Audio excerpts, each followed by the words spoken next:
In this video, I'm going to be talking about phobias.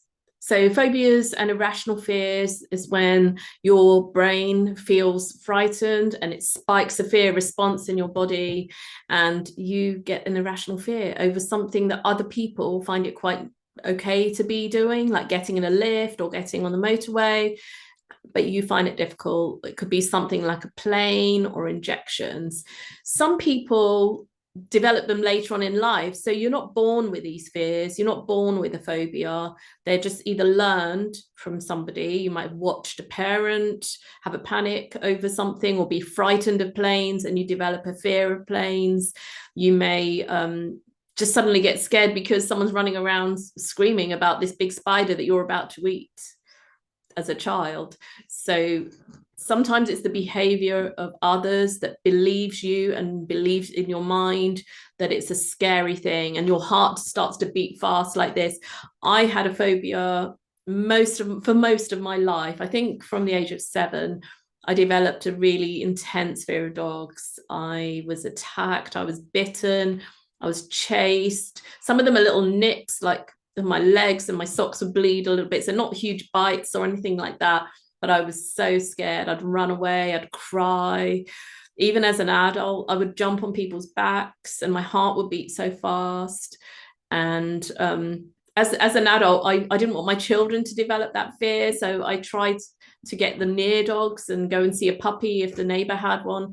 But I would sort of stay back. I would just like, oh no, I won't be touching that dog. But if there was ones that jump and run, I literally used to run and jump and cry and shake, to the point when they were like handbag dogs, tiny ones, and I'd laugh because they're funny.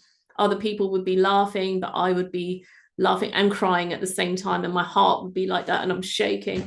So I wasn't born like that. I just got loads of like frightening events where they'd chase me and jump on me and big Alsatians and things like that. So we can all get them. I've been a clinical hypnotherapist for like 12 years now, and I've been helping lots and lots of people with phobias. There are lots of videos about phobias, and you can see me working with clients on my YouTube and on the website. So have a look at those. So as an example, I do a lot of motorway driving. I do actually go with the clients into the lifts, into the motorways to test them. I only take 90 minutes or so to do a phobia, even if you've had it 15 years. It doesn't mean you need 15 years of therapy to do it.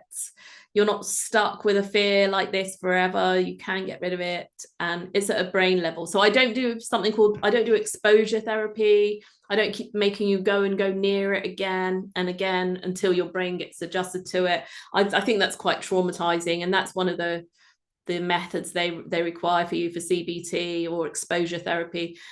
It's something I don't do. I don't agree with it. So I prefer to get rid of the fear response in the brain using brain techniques, using hypnosis, and then it's gone. And then we're able to get in that car and go on the motorway. And I know straight away. So we can have, if we grade our fear, 0, it's not scary, 10, it's really bad. A lot of my clients have it at level 10. If I just did the therapy here in my room, it's not scary, because you could look at a phone and say, oh, that dog's not scary on my phone, or that plane isn't scary on my phone. But when you're in a real situation, getting on a real plane, then obviously it's going to spike up. Now we do therapy and it can go down, but sometimes there's a tiny bit of apprehension left, a little bit of, oh no, I haven't done this for 10 years. I should be frightened by now. So I like to go with people. I don't do the planes, but it's still really, really powerful. But with cars and lifts and injections, I tend to go with the people, or even we do it on FaceTime if they live far away. And we get it from a level 10 fear right down to a level 3. And then that last little bit, I do a little bit of brain techniques, and then they go off and do it.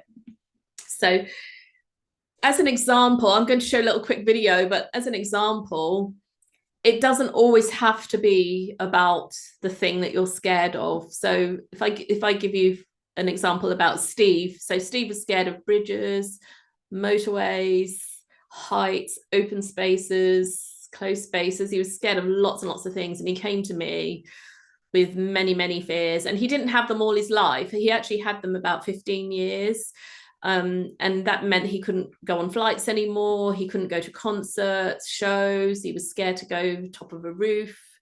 And he would literally hunch his body down and get really frightened. And he was, you know, businessman, intelligent businessman. So there's no reason for him in his mind why he should feel like that, because he used to do it. So he had a lot of therapy. A lot of my clients do have a lot of therapy with lots of people, even hypnotherapists. But those people are trying to relax them, or they're trying to do something, making it funny, for example. There's a method called the rewind technique, which is playing a funny image in your mind. Now, I don't actually use those. I am trained in NLP. I don't use those. I haven't found them that effective. I prefer to get rid of the cause, get rid of the spike of the fear in the brain, and then I use some other brain techniques just to neutralize it to a zero fear, and then they're able to do it. So to me, doing a phobia is very, very easy. But if we go back to Steve was scared of mostly bridges and these other things, and he hadn't had an incident on there. So he'd never been trapped, he'd never been stuck on a bridge or an accident on a bridge or anything like that, which is why all the other therapists for the last 15 years have not been able to help him, because they're looking at the symptoms he was feeling, trying to get him to calm down, or they're making him go to sleep and they tell him nice things. You are calm, going on the bridge. That's the typical sort of thing that hypnotherapists do. Now, I don't do anything like that. We're going to get rid of it. So I'm going to find out what happened, what was going on around that time. And I identified what was going on. He was going through a traumatic event, a relationship breakup, around the time that he went over a bridge 15 years ago. And that's when all the fears latched on to him, sort of thing. His brain was in a vulnerable state, and then he developed that.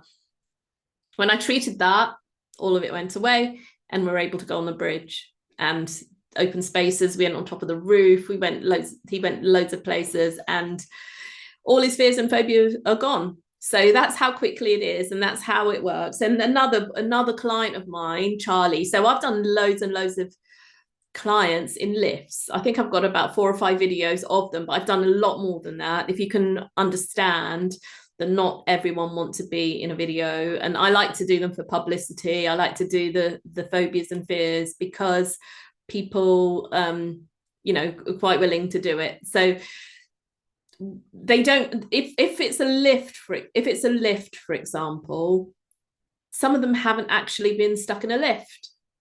So that makes it really, really difficult for therapists to treat. I don't find it difficult, as I said, because I've been doing this a long time. I know how to treat clients. I know how it develops in their brain, and I can easily identify it.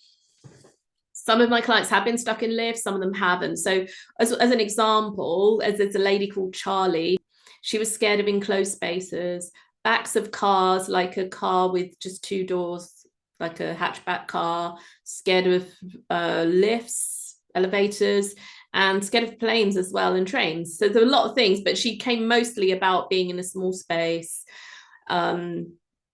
And she'd never been trapped in a lift. She can't remember. Charlie had these phobias for a very long time, like 12, 15 years. She couldn't remember how she got it. She can't remember a specific trauma. And that's why all the therapy that she'd had, people haven't been able to help her. When I identified hers, I actually identified hers in hypnosis. And I discovered that a long time ago, she had put a scuba diving mask on her head and felt scared and trapped.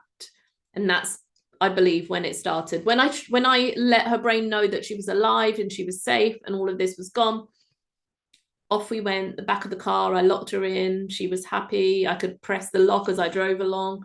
Normally she'd be crying and screaming. We were able to lock that lock multiple times. I then took her in a lift up and down, and she's absolutely fine. So you can access those 2 videos. I will link them below, but you are not born with these phobias and fears. If you have one, you are not stuck like that. Something happened along the way to cause that fear in your brain, whether it's observing somebody else or whether something happened to you. And it doesn't have to be about that thing. I've had clients on motorways, scared of motorways because of a death. They were going through some parent dying. Another one was a relationship breakup, and they're driving back and forth to this horrible partner. Another one had a boss that was picking on him at work, and he had motorway fears. And automatically people will think, oh, it's about the car, the driving, all of this. And it's not. These are just symptoms. We look at what's going on inside, and he was getting bullied at work and scared to go to work deep down, but he wasn't connecting the dots.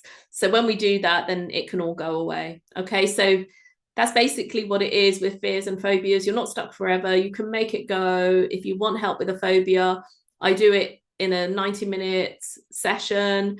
So it's just a one-off thing. You don't have to do the 4-week program. Get in touch with me, click on the link below, and we can have a chat. Thank you. In the next video, I'm going to be talking about panic attacks and how you can get rid of them, how they happen, and how they can be gone. See you then.